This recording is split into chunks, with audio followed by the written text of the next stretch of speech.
నిన్న జరిగినటువంటి సర్పంచ్ ఎలక్షన్ మూడవ దఫాలో కూడా కాంగ్రెస్ పార్టీ తన హవాను కొనసాగించింది. తాను గెలిచినటువంటి అనగా సపోర్ట్ చేసినటువంటి సర్పంచ్‌ల సంఖ్య 2287 కాంగ్రెస్ పార్టీ.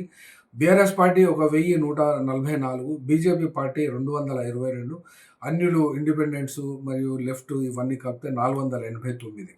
ఈ మూడవ ఫేజ్ అయిపోయింది. ఇందులో కూడా కంప్లీట్‌గా తెలంగాణ స్టేట్ మొత్తంలో కూడా కాంగ్రెస్ పార్టీకి 7135, బీఆర్ఎస్‌కి 3508, బీజేపీకి 674, అదర్స్ ఇండిపెండెంట్స్ మరియు ఇతర పార్టీలు కలుపుకుంటే 1385. ఇక్కడ బీజేపీ కంటే కూడా ఇండిపెండెంట్స్, లెఫ్ట్ మరియు ఇతర పార్టీలకు సంబంధించిన వాళ్ళ సంఖ్య అత్యధికంగా టోటల్ సర్పంచ్ల ఎన్నికలలో ఇక్కడ నమోదైంది. కాబట్టి ఇప్పుడు కాంగ్రెస్ పార్టీ చాలా ఉత్తేజంగా మరియు కాంగ్రెస్ పార్టీకి చెందినటువంటి వాళ్ళు కూడా ఇక్కడ కనబడుతున్నటువంటి ఈ తరుణంలో ఇదే మంచి సమయం అనుకొని ఎంపీటీసీ, జెడ్పీటీసీ మరియు మండల పరిషత్తులకు కూడా ఎన్నికలకు తయారీ అవుతున్నట్టుగా వార్తలు వస్తున్నటువంటి ఈ నేపథ్యంలో ఒకసారి చూస్తే ఎంపీటీసీల సంఖ్య తెలంగాణ రాష్ట్ర వ్యాప్తంగా నోటిఫైడ్ చేయబడినటువంటి సంఖ్య 5749 అక్టోబర్ ఎలక్షన్లకు తయారైనప్పుడు ఇచ్చినటువంటిది. అయితే వీళ్ళకు ఆనరోరియం 6,500 ఉంటుంది. జెడ్పీటీసీల సంఖ్య 566 నోటిఫై చేయబడినాయి. 565 అక్టోబర్ నెల కల్లా ఆనరోరియం వీళ్ళకు 13,000 ఉంటుంది.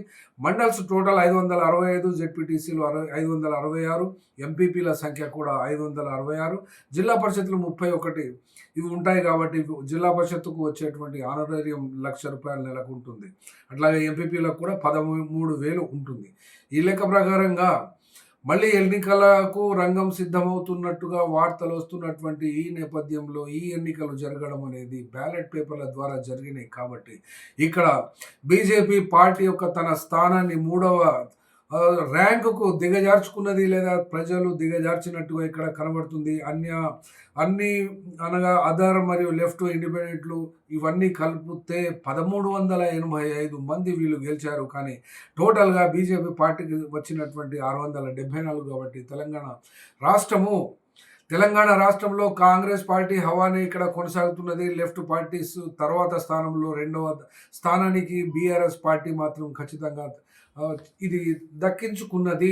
ఏ రకంగా చూసినా కూడా ఎట్లాగో అసెంబ్లీలో కూడా ఇది లీడర్ ఆఫ్ ఆపోజిషన్గా ఉంది. ఇందుకు సంబంధించినటువంటి కేసీఆర్ ప్రమేయం అయితే ఇక్కడ ఎక్కడా లేదు. కాబట్టి ఈ రకంగా వచ్చిందో ఏమో.